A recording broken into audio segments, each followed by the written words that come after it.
आजकल की भागती दौड़ती और व्यस्त ज़िंदगी में अकेलापन होना लाज़मी है और इस अकेलेपन से बाहर निकलने के लिए कई लोग दूसरे लोगों में संतुष्टि ढूँढने की कोशिश करते हैं, जबकि इससे उन्हें और अकेलापन ही महसूस होता है।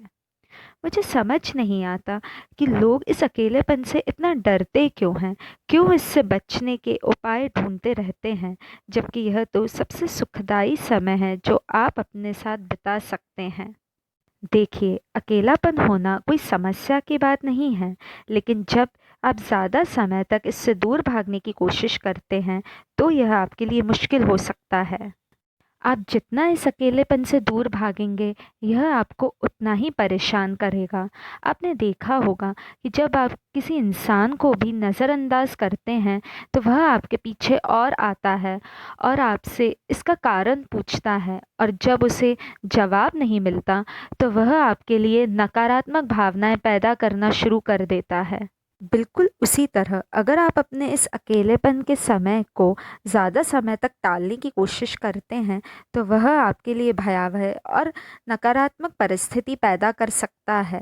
अब मैं यहाँ आपको एक बात बताती हूँ।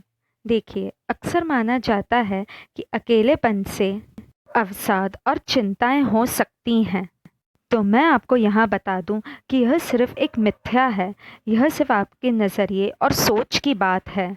और इसी गलत सोच के कारण हम अंदर ही अंदर खालीपन के भ्रम में घुटते रहते हैं, जबकि असल में यह अकेलापन तो हमारी ज़िंदगी का सबसे श्रेष्ठ समय होता है, जो हमें आनंद से भर देता है। तो इस नकारात्मक अकेलेपन को सकारात्मक एकांत में बदलिए। इसे गले से लगाकर खुशियों से भर जाइए।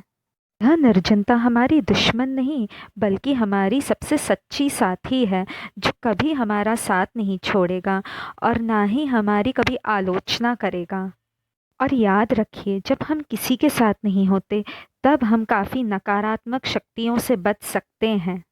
वैसे भी जब हम दूसरों से जुड़ते हैं, तब हम कहीं न कहीं खुद के ही बारे में भूल जाते हैं और दूसरों के अनुरूप बने रहने के लिए हम अपने उसूलों और विचारों से तक समझौता करने लगते हैं।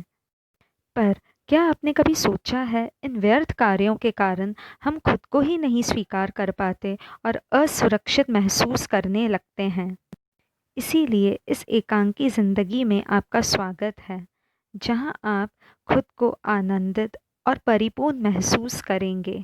आध्यात्मिक रास्ते को भी अपनाएं, भगवान को अपना साथी बनाइए, थोड़ा समय खुद के साथ भी बिताएं और आप जैसे हैं वैसे ही खुद को स्वीकार करिए। फिर देखिएगा, आप अपने वास्तविक और सुलझे हुए रूप से मिल पाएंगे।